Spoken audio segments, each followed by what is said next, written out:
The dining room smelled faintly of roses and dust, a mix of the fresh bouquet on the table and the years embedded in the old house's furniture. Family chatter swirled around me, or rather around everyone else. I sat at the head of the table, the so-called guest of honor, watching my 80th birthday cake sag slightly in the middle from too many candles jammed into the frosting. My daughter, Lillian, stood across from me, her voice pitched high for show. "All right, everyone, it's gift time for Mom." Cameras and phones were raised, but I noticed how no one actually looked at me. Their smiles were aimed at each other. Please subscribe to our channel and tell us in comments from where are you watching this video. She handed me a flat, lumpy parcel wrapped in wrinkled paper, the edges of the tape curling as if it had been peeled off something else and stuck back on. My fingers trembled as I undid the wrapping, not from excitement, but from an ache I didn't want to name. Inside was a pale blue sweater, pilled and stretched at the elbows, smelling faintly of perfume that wasn't mine. Before I could even speak, Lillian's lips curled into a smirk. "It's gently used," she said, loudly enough for the whole table to hear. "We saved the good gifts for people who'll use them longer." Laughter rippled, soft but sharp, like paper cuts. I smiled, the brittle, practiced smile I'd perfected over years of being the afterthought. My son-in-law chuckled and turned to his mother, who was already dripping in gold and diamond necklaces, one of which, I'd later learn, cost $15,000. My fingers brushed at the sweater's frayed cuff, and I folded it neatly back into the box. "Thank you," I said, but in my head, something shifted, something I'd buried for too long. Dinner carried on with toasts and speeches, but I heard none of them. I memorized the way Lillian's voice lifted in mock concern when she told the server to bring me tea instead of wine, because she can't handle strong stuff anymore. I noted the way she placed her arm protectively, possessively around her mother-in-law when photos were taken, always pushing me just out of frame. Every moment was a stitch in a pattern I could suddenly see clearly. By dessert, I knew exactly what I would do. The sweater sat folded in my lap, heavy as a verdict. I could almost hear my late husband's voice, the one that used to tell me, "You're too kind to people who don't deserve it." Maybe I had been. Maybe kindness had kept me small in my own home, in my own family. But as Lillian laughed across the table, arm in arm with the woman she'd decided deserved her love and respect, I decided my gift wasn't the sweater. My gift was the plan that had just taken root in my mind. The house was quiet when I woke the next morning, but my mind was already loud. I sat in the kitchen with my tea, staring out at the frost-dusted lawn, the pale blue sweater draped over the back of a chair. The laughter from last night still echoed in my ears, each sound a little needle. It wasn't the gift itself I had lived through far leaner times, it was the message stitched into it. "You don't matter, not enough to be honored, not enough to be seen." I thought about the way Lillian's eyes had shone, not with love for me, but with satisfaction at putting me in my place in front of others. How my son-in-law's mother had basked in her role, adorned in jewels while I sat with threadbare wool in my lap. I'd raised my daughter to be thoughtful, generous, and fair, or so I believed, but somewhere along the way, she had learned that love was a ledger, and I was in permanent debt. I stood, walked to the hall closet, and pulled down an old cedar box. Inside were the spare keys to everything in this house, the one I'd bought with my late husband. The one I had maintained with my own hands after he was gone. My hands hovered over them for a moment before I tucked them into the pocket of my robe. Over the next few days, I kept my movements quiet but deliberate. I cleared my personal papers from the desk in the living room, sorted through drawers, and moved what I valued into the small bedroom at the back of the house. Every photo I wanted to keep, I stored in a locked chest. The rest, the things Lillian liked to borrow without asking, I left in plain sight. On Thursday, she came over with a bag of groceries, the casual entitlement in her stride making it clear she'd already forgotten her insult. She talked about some upcoming charity event, about how her mother-in-law was going to wear the new necklace because it makes her look like a queen. She didn't notice me studying her the way she glanced around the house like she was cataloging what she might take next. That night, I made 2 phone calls. One was to my lawyer, a man I'd known since he was a boy in my husband's workshop.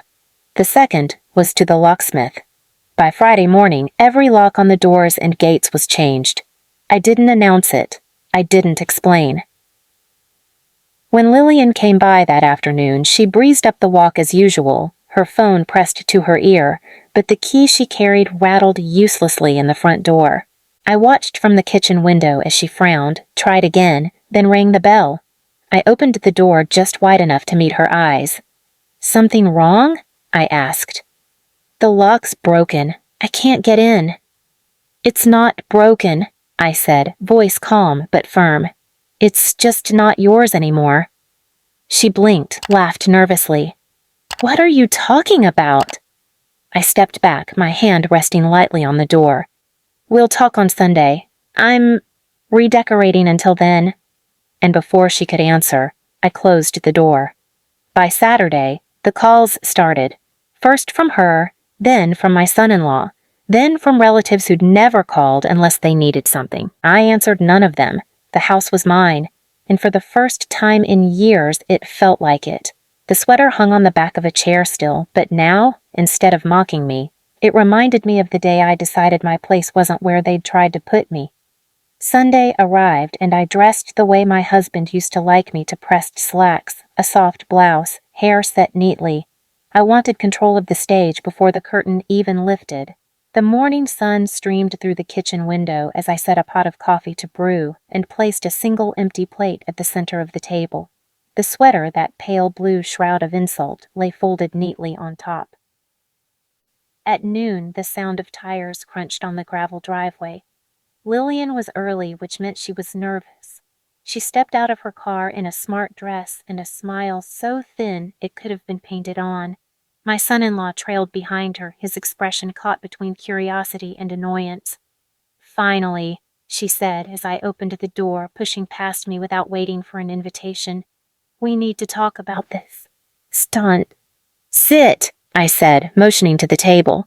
My voice was level, the kind that leaves no room for debate. She glanced at the sweater. "Oh, for heaven's sake, is this about the gift? You're overreacting. It was a joke."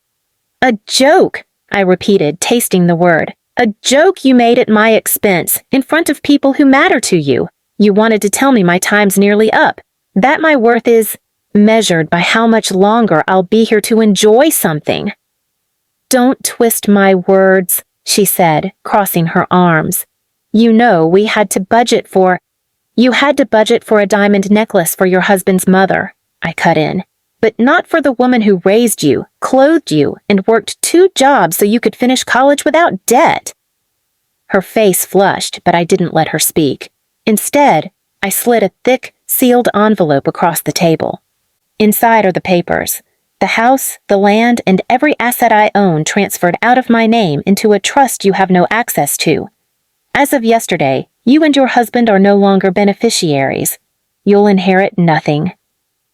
The air seemed to leave the room.